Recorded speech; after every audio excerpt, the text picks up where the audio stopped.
প্রিয় দর্শক, স্বাগত জানাচ্ছি আজকের সম্পাদকীয়তে। সাথে আছে আমি মুস্তফা খন্দকার। সংসদে বাড়ছে উত্তেজনা আর রাজপথে জোরালো হচ্ছে আন্দোলনের প্রস্তুতি।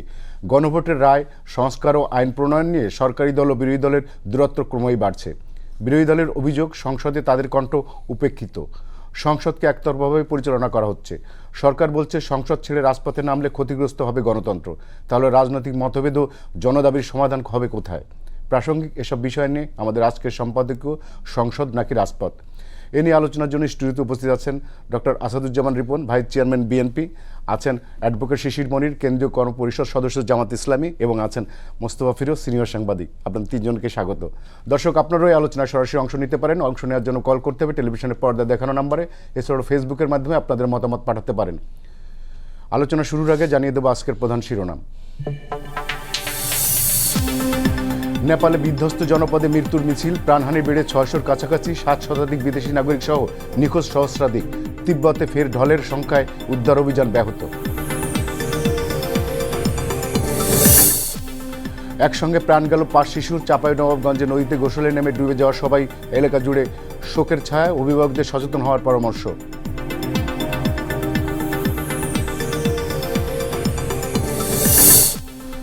সৌদি আরবে নিহত 9 জনের জানাজায় মানুষের ঢল, নওগাঁয় 7 মরদেহের দাফন, রাশিয়ায় গ্যাস প্ল্যান্টে বিস্ফোরণে প্রাণ গেল বাংলাদেশির, ভৈরবে পরিবারের মাতম।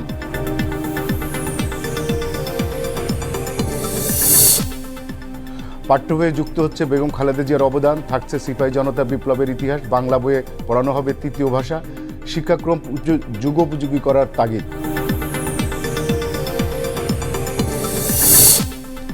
এবং সামরিক সক্ষমতা বাড়াতে চীনের আধুনিক J-10 যুদ্ধবিমান কিনছে বাংলাদেশ, সময় উপযোগী সিদ্ধান্তকে স্বাগত জানাচ্ছেন বিশ্লেষকরা, ভারতের উদ্বেগকে অযৌক্তিক আখ্যা।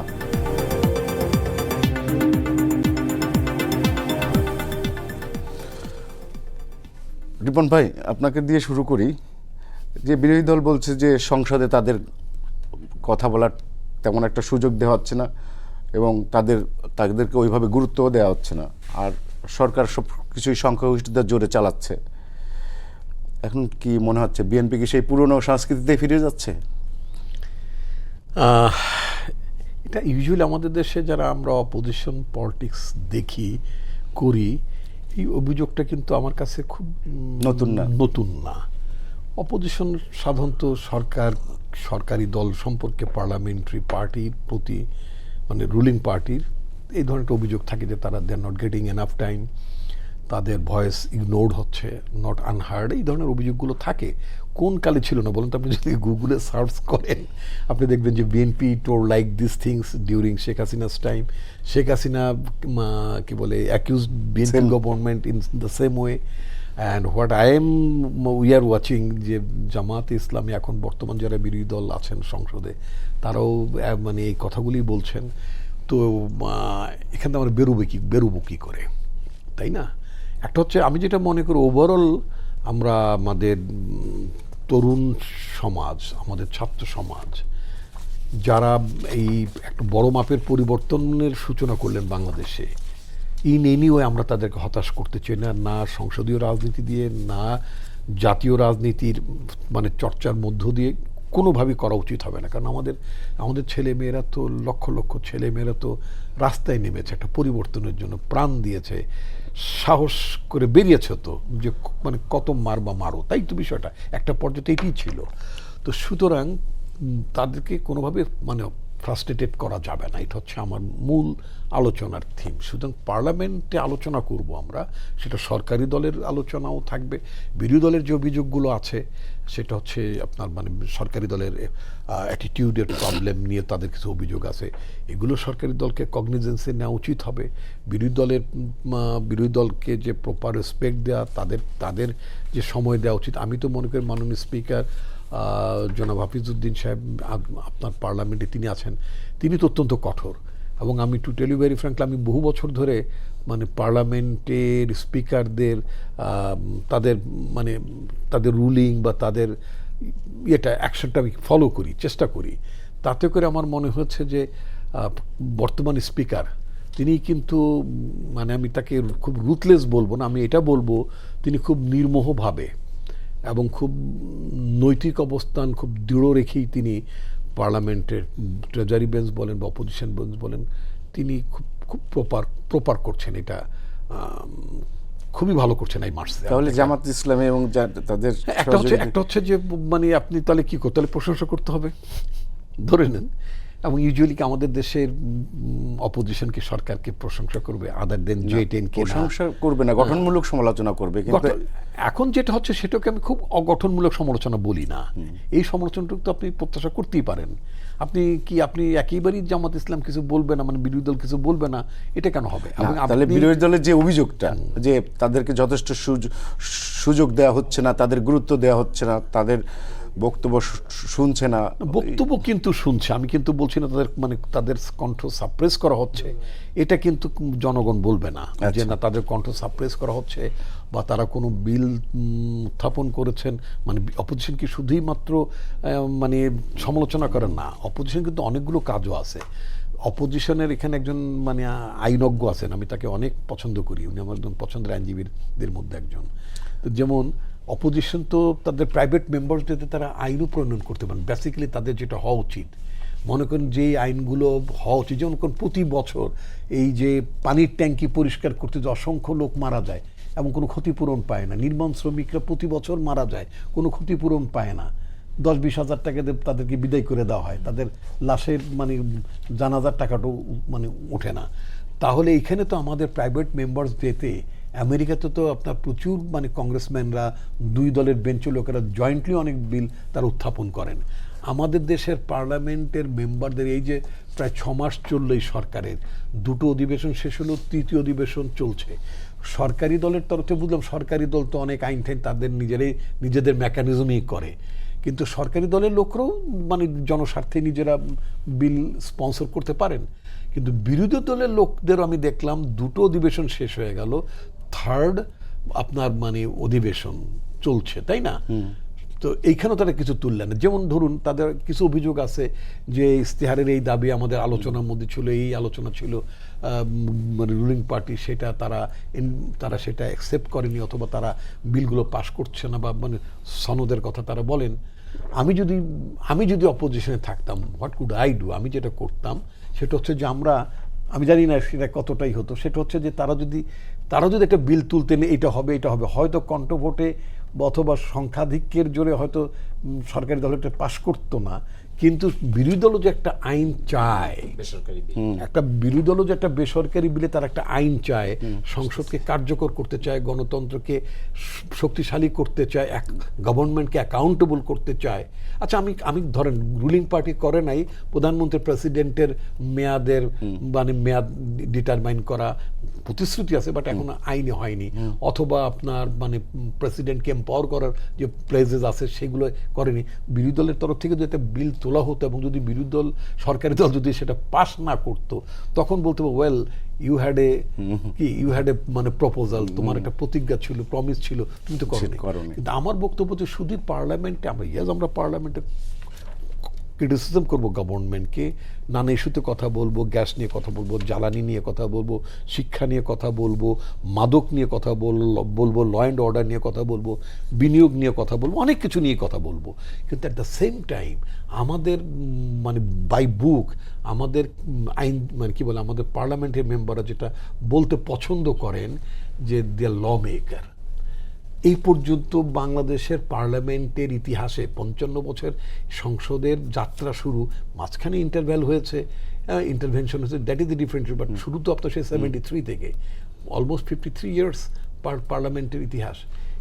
কত পার্লামেন্টের মেম্বার গেলেন আপনি কি বলতে পারবেন? জাস্ট গো টু গুগল, জেমিনিকে বলেন, চ্যাট জিপিটিকে বলেন, দেখেন তো, বা পার্লামেন্টের রেকর্ডসে বলবেন যে বাংলাদেশে কয়জন মেম্বার কয়টা বিল উত্থাপন করেছেন। এই রোলটাও তো হওয়া উচিত ছিল। আমি আশা করব যে এখন যেহেতু একটা ডেমোক্রেটিক পলিটির মধ্যে আমরা পলিটিক্স করছি, সংসদীয় প্র্যাকটিস করছি, এখানে একটু ভিন্ন নজির থাকা উচিত হবে। আচ্ছা, আমি একটু শিশুমণির ভাই আপনার কাছে আসি। সেটা হচ্ছে যে বিরোধী দল বলছে যে সংসদ একতরফাভাবে চলছে, সরকার ফ্যাসিবাদের দিকে যাচ্ছে। এই যে মাত্র কয়েক মাসের একটা সরকারকে ফ্যাসিবাদ শব্দ ব্যবহার কি কতটা যৌক্তিক, এবং এটা কি আসলে রাজনৈতিক বাস্তবতা নাকি আসলে ইচ্ছাকৃতভাবে মানে একটা উত্তপ্ত পরিস্থিতি তৈরি করার একটা অভিপ্রায়, কোনটা? আমার বিবেচনায় এইবারকার সংসদের কনটেক্সট ভিন্ন। যে কথাগুলো নর্মালি হবে না সেই কথাগুলো এখানে হওয়ার কথা।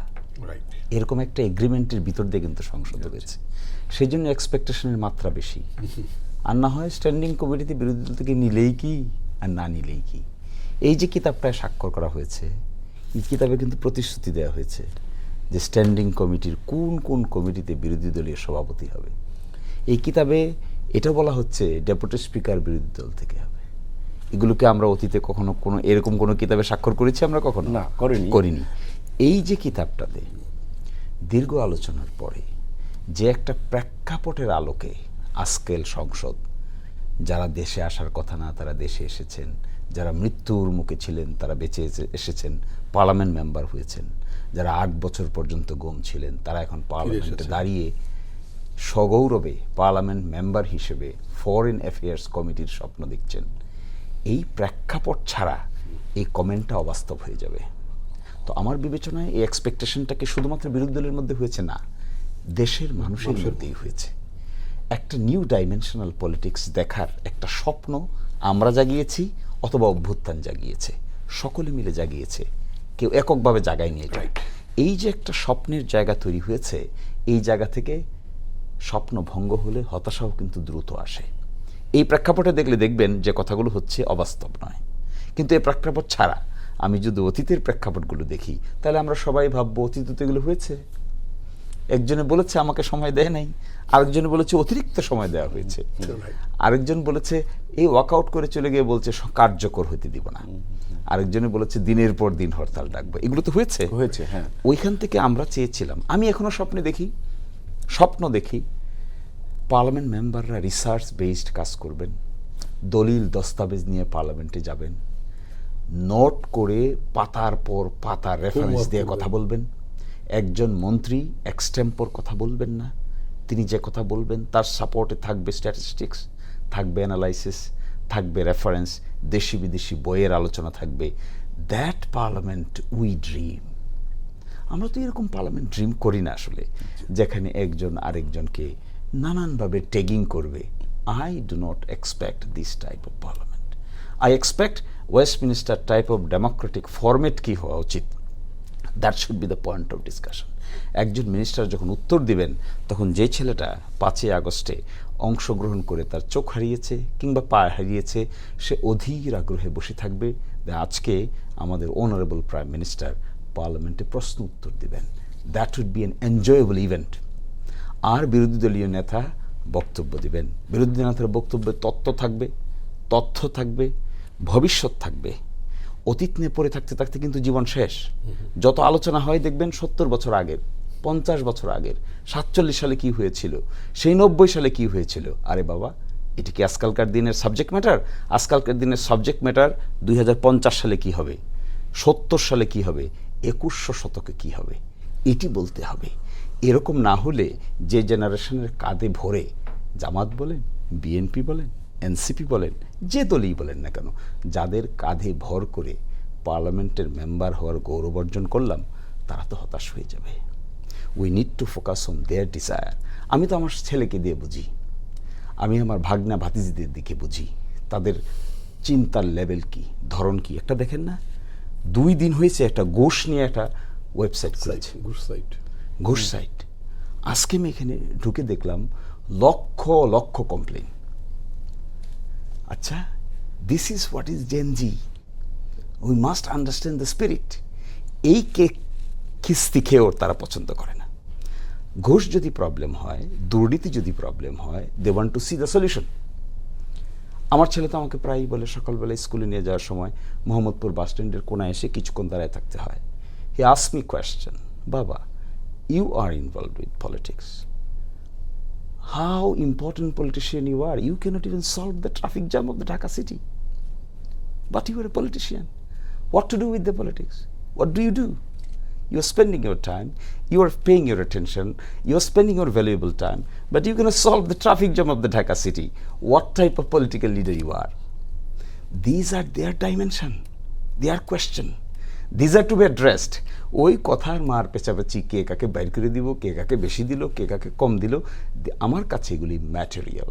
আমার কাছে ম্যাটেরিয়াল কোয়ালিটি, আমার কাছে ম্যাটেরিয়াল ফিউচার, আমার কাছে ম্যাটেরিয়াল ড্রিম, আমার কাছে ম্যাটেরিয়াল হলো নতুন প্রজন্মের মানুষের সামনে নতুন কিছু, ট্রমা নয় এমন কিছু শব্দ চয়ন ব্যবহার করা হয়, যেই করুক, সরকারি দলই করুক, বিরোধী দলই করুক, এগুলো ট্রমাটিক, সাইকোলজিক্যালি ট্রমাটিক। এগুলো যারা করেন, কিংবা সরকারেরও 2-4 জন আছে এরকম করেন, সকলেই করেন না, many of them are very polite man, কিন্তু some of them used purposefully bad ওয়ার্ডস।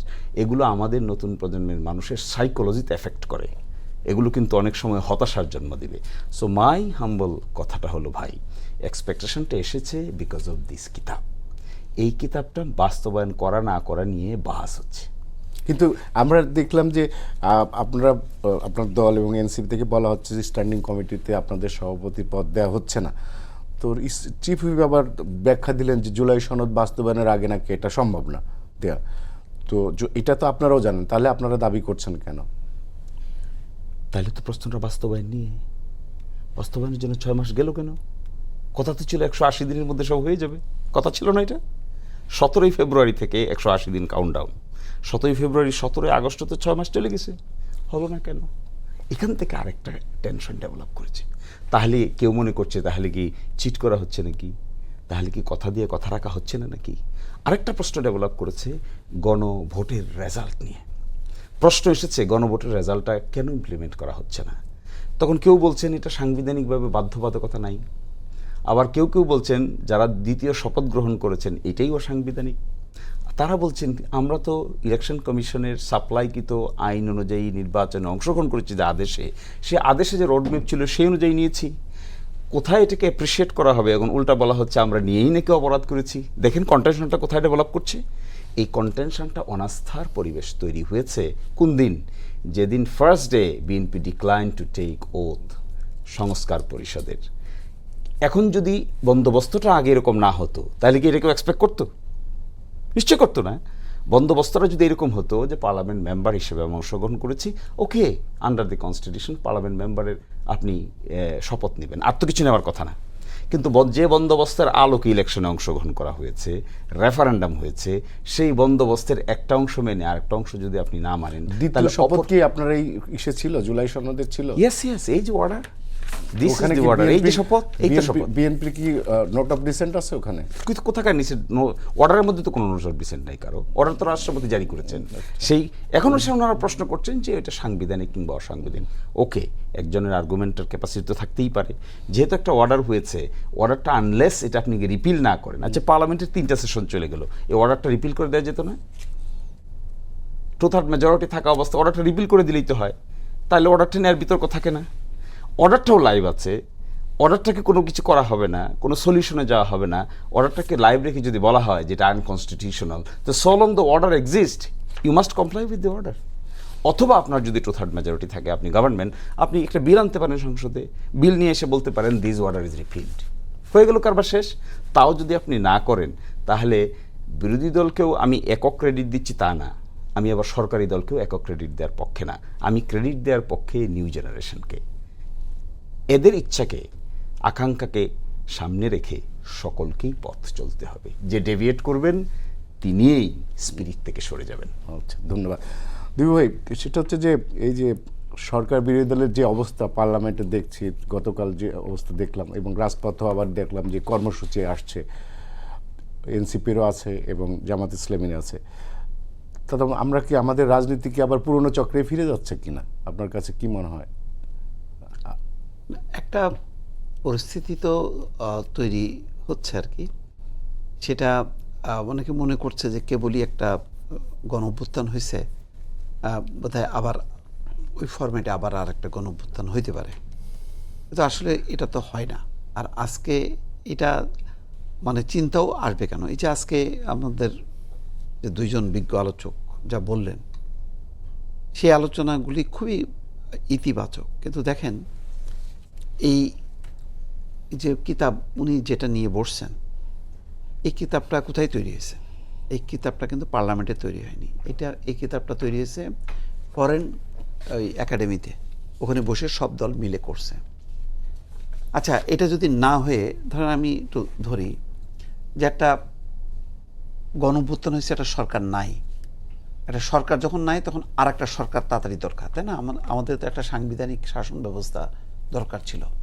তো সেই হিসাবে যদি শাহাবুদ্দিনের মতন যদি রোল নিতেন ডক্টর মোহাম্মদ ইউনূস, যে অপরাধের বিচারগুলি হবে আর দ্রুত নির্বাচন হবে, আমি আমার পদে ফিরে যাব, অর্থাৎ ডক্টর মোহাম্মদ ইউনূস তার আবার গ্রামীণ গ্রামীণ ব্যাংকের কাজে ফিরে যাবেন, আর রাজনীতিবিদরা রাজনীতি করবেন, পার্লামেন্টে যে সব কিছু হবে, যেটা অনেকটা সুশীলা কোরেলা না, নেপালের পট পরিবর্তনের পরও তো এরকম ছাত্ররা দলে দলে আসছে, এটা হবে ওইটা হবে। সে বলে, বাবা আমি অনেক বছর প্রধান বিচারপতির দায়িত্বে ছিলাম, আমি এত জটিল জিনিস বুঝি না, এটা হলো পার্লামেন্টে, তোমরা যাও পার্লামেন্টে যে করো। এরকম অবস্থান যদি হইতো তাহলে কিন্তু আজকে এই যে কিতাব বাস্তবায়ন করা, দ্বিতীয় শপথ, এগুলি বাংলাদেশের ইতিহাসে কখনো হয়নি আউট অফ পার্লামেন্টে। কারণ দেখেন, দুইটা দল, এটা তো কোনো রকম মানে ইয়ে নেই। আপনি মানে জুলাই গণঅভ্যুত্থানের ওই অংশটা বাদ দিলেও আপনি এই যে জামাত এবং বিএনপির এই যে তাদের 15 বছরের লাগাতার আন্দোলন, এই আন্দোলনকে যদি একসাথে মূল্যায়ন করা যায়, এইটার যে মাপ, এটার যে ত্যাগ, এটার যে রক্তক্ষরণ, এটা কিন্তু জুলাইয়ের থেকেও আমি মনে করি অনেক বেশি। বিএনপি কতজন তার নেতা কর্মী প্রাণ গেছে, কতজন আহত নিহত হয়েছে, এটার একটা তালিকা বের করুক, জামাত একটা বের করুক, বের করে যদি এটা কম্পাইল করা হয়, এটা কিন্তু বিশাল ব্যাপার। তাহলে এটারও তো একটা দরকার ছিল। ওই সময় কি ছিল? ওই সময় কিন্তু লক্ষ্য একটাই ছিল যে একটা সুষ্ঠু নির্বাচন চাই। তখন কিন্তু বলা হয়নি যে এখনই পদত্যাগ করো, শেখ হাসিনা তুমি এখনই পদত্যাগ করো। শেখ হাসিনার কাছে চাওয়া ছিল যে একটা নির্বাচন দাও যেটা নিরপেক্ষ নির্বাচন, ক্রেডিবল ইলেকশন হবে, ক্রেডিবল ইলেকশন হবে। সেই ইলেকশনটা যদি হইতো তাহলে কি ওই সরকারের যদি শেখ হাসিনার পতন যদি ঘটতো নির্বাচনের মধ্য দিয়ে, তাহলে কি বিএনপি এবং জামাত মিলে কি আবার ফরেন একাডেমিতে যাইতো? না, সুযোগই ছিল না। আরেকটা নির্বাচন হবে, পার্লামেন্টে যাবে। কথাটা হচ্ছে এই যে 18টা মাস, কে কি বলবে জানি না, আমার মনে হয় যে এই দুইটা দলের মধ্যে একটা বিরাট একটা ব্যবধান, গ্যাপ তৈরি হয়েছে, একটা গ্যাপ তৈরি করা, জটিলতা তৈরি করা, দৃষ্টিভঙ্গির একটা অমিল করে মূল যে থিমটা, যে স্বৈর শাসনের বিদায়, হাসিনার বিদায়, এইটা কিন্তু এখন নাই। আস্তে আস্তে যত এই বেশি আপনি গণভোট, দ্বিতীয় শপথ, তারপর জুলাই সনদ বাস্তবায়ন, যত বেশি এগুলি নিয়ে আসতেছে, তত বেশি দেখতেছে আস্তে আস্তে পুরনো স্মৃতি কিন্তু ভুলে যাচ্ছে, চলে যাচ্ছে, অনেক দূরে সরে যাচ্ছে। কিন্তু এটা হওয়া উচিত ছিল না। হওয়া উচিত ছিল পার্লামেন্টে বসে, এই যে রিপন ভাই বললেন যে এমপিরা মিলে বিভিন্ন বিল আনা, সংস্কার করা। আমাদের তো মোটা দাগের কিছু, বিচার বিভাগকে স্বাধীন করা, প্রশাসনকে স্বাধীন করা। আপাতত আপনি একবারে তো মানে 50টা আপনি কর্মসূচি বাস্তবায়ন করতে পারবেন না, আমাদের কাঠামোটা সেটা ধারণ করতে পারবে না। তাই যদি হয়তো দেখেন পট পরিবর্তনের পর, তাহলে এত ঘুষ, দুর্নীতি, লুটপাটের মধ্যে আমাদের যারা এই নেতৃত্ব দিল, তাদেরকে ঘিরে, তাদের সমর্থকদের ঘিরে এটা হলো কেন? যেই রক্ত তারা দিল রাজপথে, তারপরে রক্তের বদলে তখন দেখা গেল যে ভোগের দিকে সব ঝাঁপাই পড়লো কেন? সবাই কেন কোটি কোটি টাকার পিছনে? দেখি 1 কোটি টাকার নিচে কোনো কেউ চিন্তাই করতে পারে না। ছোট ছোট ছাত্ররা, বাচ্চারা ব্যাগ নিয়ে চলে যাচ্ছে এর বাড়ি ওর বাড়ি, যে বলে যে 1 কোটি দাও, 2 কোটি দাও, 5 কোটি দাও। এই যে পরিস্থিতিটা হইল, এটা মানে রাজনীতি, বিএনপি এবং জামাত, তার হাত থেকে রাজনীতিটা চলে গেল। কিন্তু তার আগ পর্যন্ত আপনি দেখেন যে রাজনীতিটা তারা সংগ্রাম করলো। 28 অক্টোবর যে বিশাল শোডাউন পল্টনে, আর তার পেছনে জামাতের ওইটা যদি গণঅভ্যুত্থান হইতো, সরকার পড়ে যেত, তাহলে প্রথমেই কিন্তু তাড়াতাড়ি যে নির্বাচন একটা দাও, পার্লামেন্টে যাব, পার্লামেন্টে যে বিএনপি জামাত মিলে তারা রাষ্ট্রকে ঠিক করবে, বিচার করবে। মানে এই মাঝখানের এই যে 18 মাসটা এসে আমি মনে করি যে এইটা কালো অধ্যায়, এবং এইটা আন্দোলনকারী শক্তিগুলির মাঝখানে একটা তছনছ অবস্থা করছে। এটা এখন আর জোড়া তার মানে লাগতেছে আপনি মনে বলছেন যে যে যে আমাদের ফরেন একাডেমিতে যে দীর্ঘদিন ধরে মাসের পর পর যে বিষয়গুলো নিয়ে আলোচনা হলো, এটা কোনো কিছুই না মানে এটা কেন এটার ম্যান্ডেট কে দিয়েছে? আমি তো ছিলাম না সেখানে। আমি দেব বিএনপি জামাত নির্বাচনের ম্যান্ডেট দেবে, বলবে যে আমি এই সংস্কার করব, জামাত এই করবে, আমি পছন্দ করে সেখানে ভোট দেব। ওখানে মিলে তারা যেটা করছে ওটা তো আমার পছন্দ নাও হইতে পারে। আমার নাগরিকের কণ্ঠ কোথায়? যেহেতু আমার দল নাই। মূল বিষয়টা হলো যে আমরা কিসের জন্য সংগ্রাম করলাম 15 বছর? একটা সুষ্ঠু অবাধ নিরপেক্ষ নির্বাচন, জনগণের একটা শাসন যাতে কায়েম হয়। জনগণের শাসন তো ফরেন একাডেমিতে বসে কায়েম হবে না, সেটা কায়েম হবে একটা পার্লামেন্ট গঠনের মধ্য দিয়ে। এইখানেই যত গোলমালটা আমার মনে হয় যে উৎপত্তি এখান থেকেই শুরু হয়েছে। যেটা কিভাবে নিষ্পত্তি হবে আমি জানি না। বিরোধী দল, রিপন ভাই, বিরোধী দল বলছে যে গণভোটের রায় বাস্তবায়নের বদলে সরকার খণ্ড খণ্ডভাবে বিলে এনে মূল সংস্কারের প্রশ্ন এড়িয়ে যাচ্ছে, এবং তারা জুলাই সনদ বাস্তবায়ন নিয়ে নির্বাচন আগে বিএনপির অবস্থান এবং সরকারের অবস্থানের মধ্যে অনেকটা ফারাক দেখছেন, বৈপরীত্য দেখছেন। না, এটা খুব স্পষ্ট। সেটা হচ্ছে যে গণভোটও তো একটা প্যাকেজ, অনেকগুলো 1 2 3 4 এরকম তো, এগুলি তো নাকি, আর তো কিছু না। তাহলে এখন আপনাকে তো এরকম 1 2 3 4 করেই তো আসতে হবে। আপনি যদি বলেন যে আপনি গুমের ব্যাপারে, আমি যদি এভাবে একটা উদাহরণ টানছি, মনে করেন গুমের ব্যাপারে আপনার একটা আইন করা উচিত, কারণ এই দেশে এনফোর্স দি অ্যাপিয়ারেন্সের মতো জঘন্য ঘটনাগুলো তো ঘটেছে। শিশিরমণি সাহেব বললেন যে গুম থেকে এসে তো মানে অনেকে পার্লামেন্টের মেম্বার হয়েছেন, তাই না, তারা কথা বলছেন, তাদের কথা আমরা শুনছি ইত্যাদি ইত্যাদি।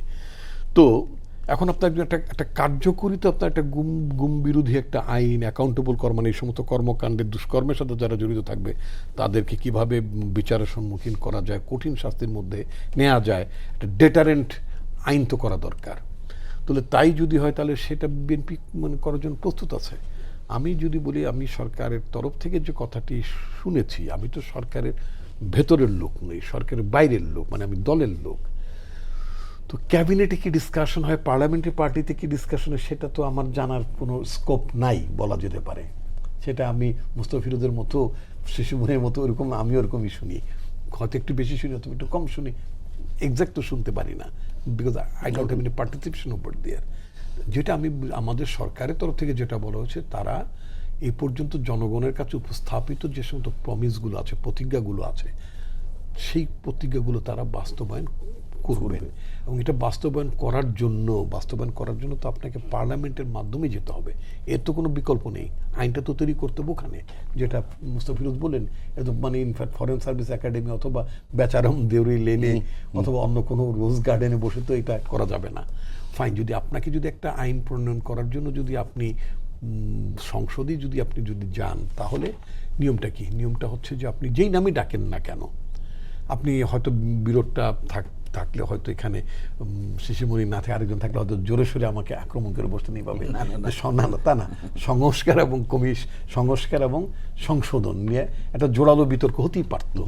ইংরেজিতে যদি সংশোধনটা যদি বলে অ্যামেন্ডমেন্ট, মানে আক্ষরিকভাবে আবার যদি বলি সংস্কার হচ্ছে reform and amendment is not the same thing. আমরা তো এটাও তো দেখেছি, আমরা অনেক কিছু একেবারে মানে গণভোটের মধ্য দিয়ে যে সমস্ত বিষয়গুলো আমরা এনেছিলাম পার্লামেন্টে, সেগুলো কিন্তু হাইকোর্টের ধাক্কায় সেগুলো টিকেনি।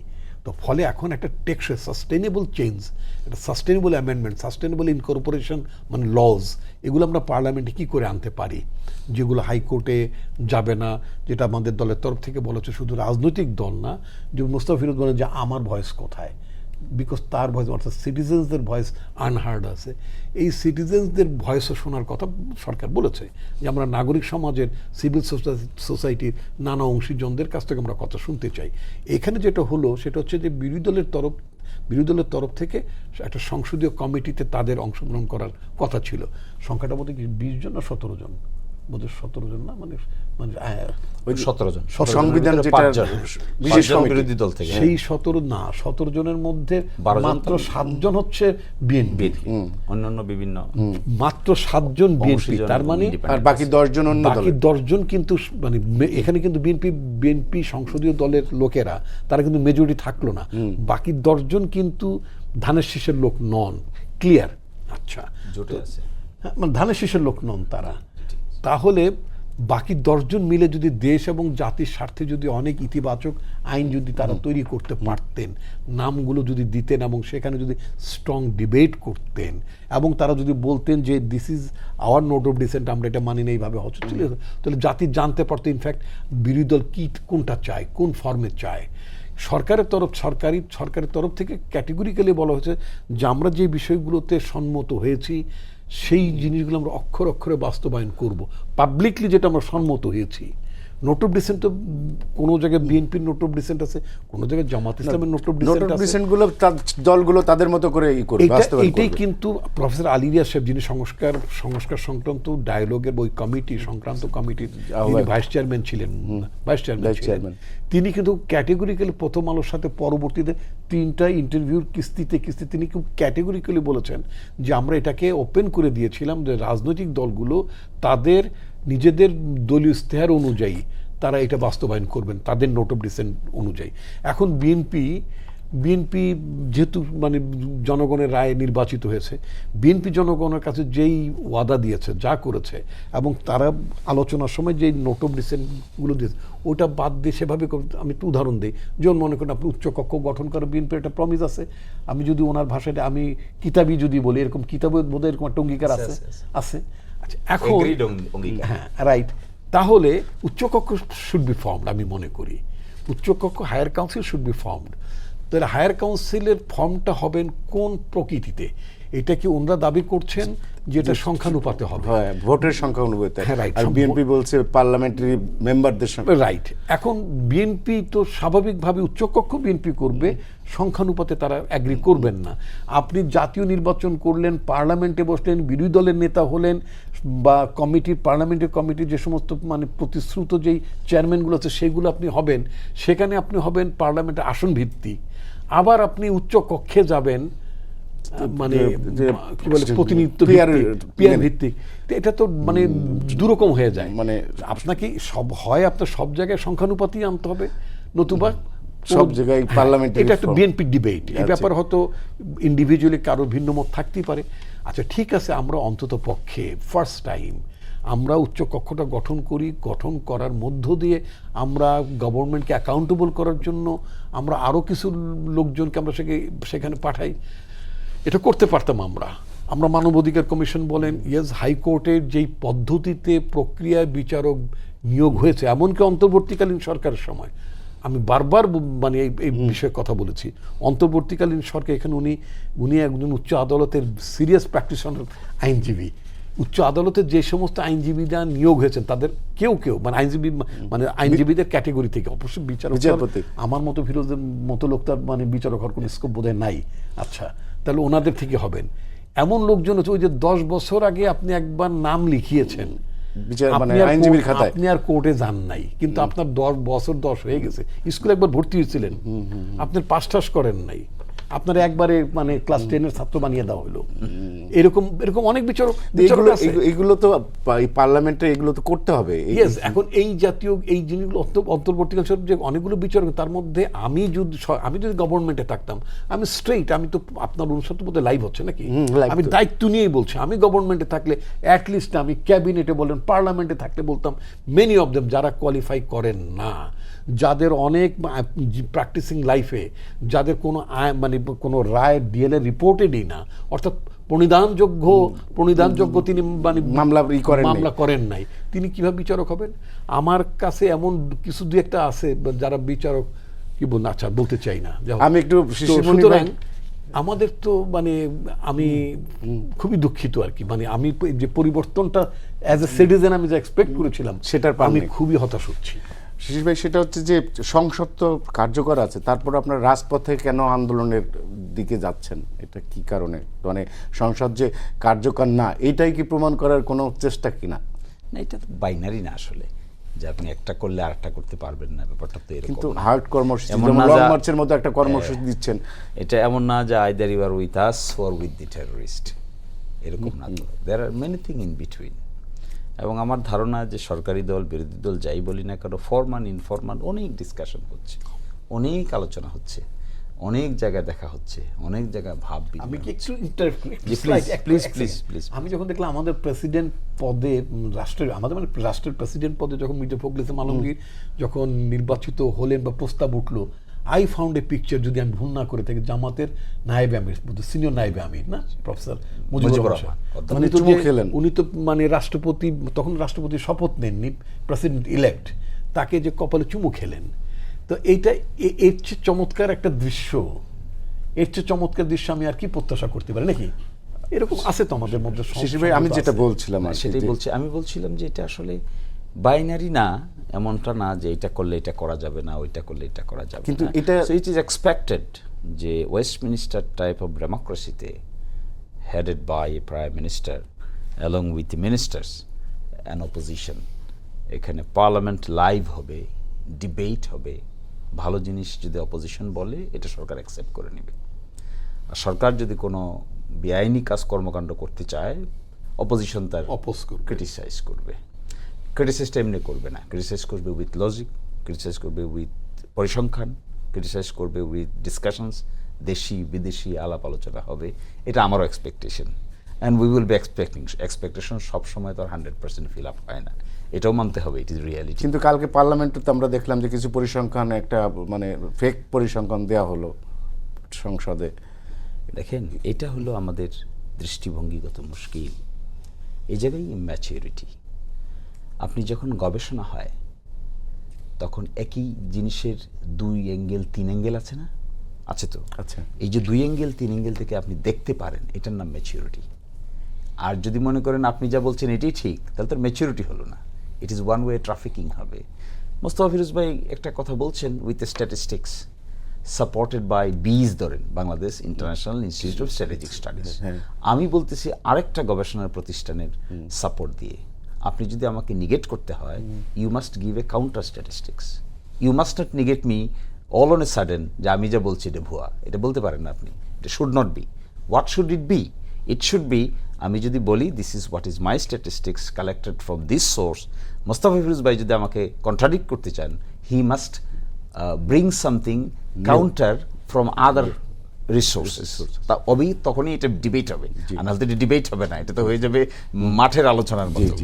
তো সেকেন্ড থিং হলো, দেখেন এখানে কথাটা ছিল যে কিছু জিনিস আমরা পার্লামেন্টের মাধ্যমে সংস্কার করব সংবিধান সংক্রান্ত, আর কিছু জিনিস ইমিডিয়েটলি করে ফেলা হবে বাই দি ইন্টারিম গভর্নমেন্ট। তার মধ্যে যেমন গোম আইন প্রতিরোধ আইনটা হয়ে গেছিল, মানবাধিকার আইন হয়ে গেছিল, দুর্নীতি সংক্রান্ত আইন হয়ে গেছিল, তত্ত্ব অধিকার সংশোধন আইন হয়ে গেছিল, সুপ্রিম কোর্টের পৃথক সচিবালয় আইন হয়ে গেছিল, সুপ্রিম কোর্টের বিচারক নিয়োগ আইন হয়ে গিয়েছিল। এগুলো বাদ দিলেন কেন? ওয়াই?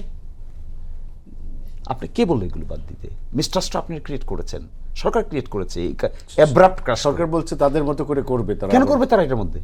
ওয়াই? এই যে কাজগুলো করা হয়েছে, এখানে যদি সরকারের একটা সেকশন পছন্দ হলো না, 2টা সেকশন পছন্দ হলো না, সরকার বলতে পারতো এখানে আমি এই অ্যামেন্ডমেন্ট আনবো। That could have been the acceptable way.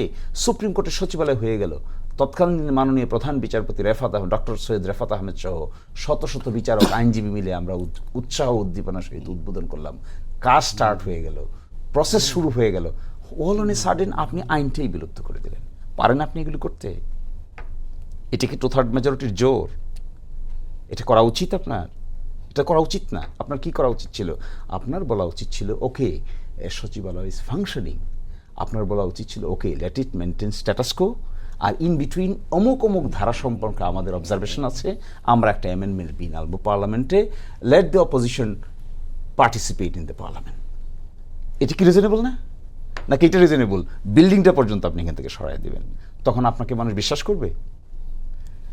বাংলাদেশের 56 ইয়ার্সে 56 ইয়ার দাবি ছিল সেপারেট জুডিশিয়াল সেক্রেটারিয়েট হবে। শেষ পর্যন্ত 116 of the article 116 of the constitution একটা রায় হলো, এই রায়ের ভিত্তিতে একটা অর্ডিন্যান্স জারি করা হলো।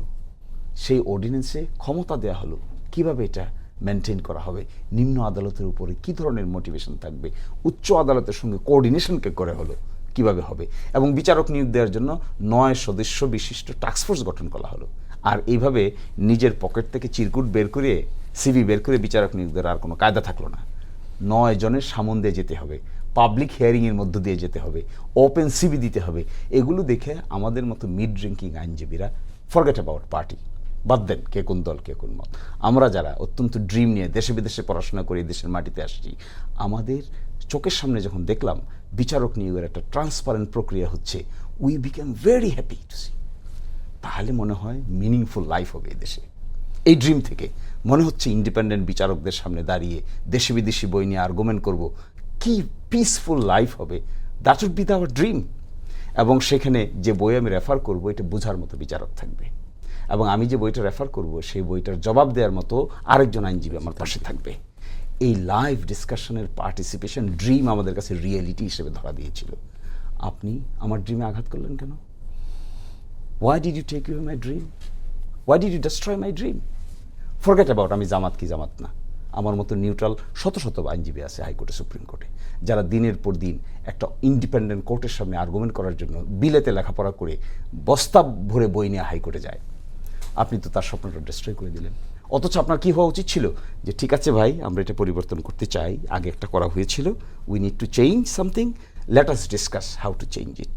এটাকে স্ট্যাটাস কো থাকুক, আমি ডিস্ট্রয় করছি না, কিন্তু আমি এটাকে আপগ্রেড করব। আপগ্রেড করার জন্য আমি এই ডিসকাশন তোমাদেরকে ডাকছি, তোমরা আসো, স্টেক হোল্ডার তোমরা বসো, আলাপ করি, আমরা চেঞ্জ করি। তাহলে কেউ কেউ অবিশ্বাস করতো সরকারকে? নিশ্চয়ই করতো না। এখন এসে আমাদেরকে বলা হচ্ছে আমরা কেন, যে অবিশ্বাস করছে তার কি দোষ, নাকি আপনি অবিশ্বাস করার মতো কাজ করিয়ে তাকে বাধ্য করছেন, আপনার দোষ? বাদ দেন দোষগুণ সবার, নতুনত্ব দেখতে চাই, এটাই this is hour dream. Dibu ভাই, এই যে মানবাধিকার কমিশন গুম প্রতিকার আইনের মতো গুরুত্বপূর্ণ বিষয়ে যে রাজনৈতিক বিরোধ এত তীব্র কেন? বিষয়গুলো তো আসলে সবার জন্যই এটা প্রযোজ্য। মানে বিএনপিও তো গুম খুনের শিকার কম হয়নি। তারপরে আপনার এই যে সেপারেশন অফ জুডিশিয়ারি যেটা আছে, এই যে সচিবালয়, পৃথক সচিবালয়, এইগুলো বিষয়গুলো নিয়ে কেন এত তীব্র বিরোধ? এটা তো মানে যেটা হয়, মানে আমি গতকালকে পার্লামেন্টের এটা কিন্তু আমি এটাকে খুব ইতিবাচক মনে করি। পার্লামেন্টে যেই আলোচনা হয়েছে, যেই বিরোধিতা হয়েছে, এমনকি ওয়াকআউট পর্যন্ত হয়েছে, সেটা ভালো। এবং শিশির মনির ভাই যেই প্রসঙ্গটা বললেন, সেপারেশন অফ জুডিশিয়ারি, তারপরে গুম, মানবাধিকার, এইগুলো খুবই একটা গণতান্ত্রিক রাষ্ট্রের জন্য এগুলি খুব গুরুত্বপূর্ণ বিষয়। এইগুলো নিয়ে সংসদে ঘন্টার পর ঘন্টা আলোচনা হোক, ডিবেট হোক, নতুন করে দরকার হয় আবার সংশোধনী হোক, কিন্তু উইদিন দ্য পার্লামেন্টের মধ্যে এটা হইতে হবে। পার্লামেন্ট ছাড়া যাবে না। আমার কথা হচ্ছে এই যে পার্লামেন্টের বাইরে যখন আমি অন্য কোনো ফোকাস করব, তখন কিন্তু এটা সরকারি দলের জন্য একটা সুবিধা হবে। সরকারি দল তখন পাশ কাটানোর চেষ্টা করবে, বরং সমস্ত চাপ, সমস্ত মনোযোগ ওয়াকআউট করে এসে আবার এসে বলতে হবে যে এই বিষয়ে আমরা আবার আলোচনা চাই। এই ধরনের মানে সংসদ ছাড়া যাবে না, সংসদটা কোনোভাবেই ছাড়া যাবে না। এইটা যখনই আমি এটাকে করে যখন বাইরে চলে যাব, তখন কিন্তু এই সংসদের এটা অন্যদিকে চলে গেল। যখনই কি সংসদে বারবার আলোচনা হবে যে ডাক্তার শফিকুর রহমান এই কথা বললেন, সালাউদ্দিন আহমেদ এই কথা বললেন, কে ঠিক বললেন, কে বেঠিক, এর মধ্যে কিন্তু অনেক বোঝা হয়ে যাচ্ছে কিন্তু কারা কারা ফাউল গেম করতেছে, কারা কারা মানে পাশ কাটায় যাওয়ার চেষ্টা করতেছে, এগুলি সব কিন্তু বের হয়ে যাচ্ছে।